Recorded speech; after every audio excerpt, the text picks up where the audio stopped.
First പല്ലവി പാടി കഴിഞ്ഞ് ഞാൻ പറയാം എങ്ങനെയാണ് അതിന്റെ ഡൈനാമിക്സ് കൊടുക്കേണ്ടതെന്നുള്ളത്. പൊന്നമ്പിളി കാത്തു നിൽക്കും കുന്നിൻ ചരിവിൽ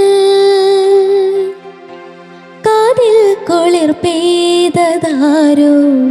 ആരോ എന്ന് പറയും. അവിടെ നമുക്ക് കുറച്ച് ബ്യൂട്ടി അവിടെ കൊടുക്കാം. അതാണ് ഞാൻ ഡൈനാമിക്സ് എന്ന് പറഞ്ഞത്. കമോൺ.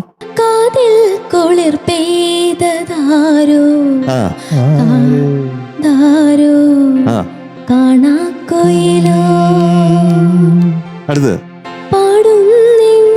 അത് ഇങ്ങനെ പാടി വിടാൻ പറ്റില്ല. ജസ്റ്റ് എനിക്ക് ഇങ്ങോട്ടൊന്ന് ത്രോ ചെയ്ത് തരുമോ അത് ആ നോട്ട്?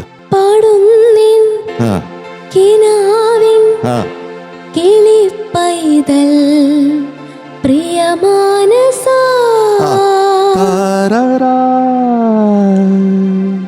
പ്രിയമാനസ വരില്ലേ നീ.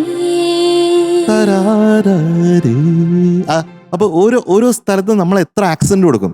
ചില അക്ഷരങ്ങൾക്ക് ആക്സെന്റ് കൊടുക്കും, ചിലതിന് നമ്മൾ വിട്ടുകളയും, അങ്ങനെയൊക്കെ. അപ്പൊ where to be silent, where to be aggressive, where to be neutral, അങ്ങനെ നമ്മൾ ഓരോ ഭാഗം നമ്മൾ ആലോചിച്ച് പാടുമ്പോഴത്തേക്കും ഇറ്റ് ബിക്കംസ് റിയലി ബ്യൂട്ടിഫുൾ അല്ലേ? അതെ അതെ. അപ്പൊ അങ്ങനെ ആയിരിക്കണം ഡൈനാമിക്സ് നമ്മൾ വർക്ക് ചെയ്യേണ്ടത്.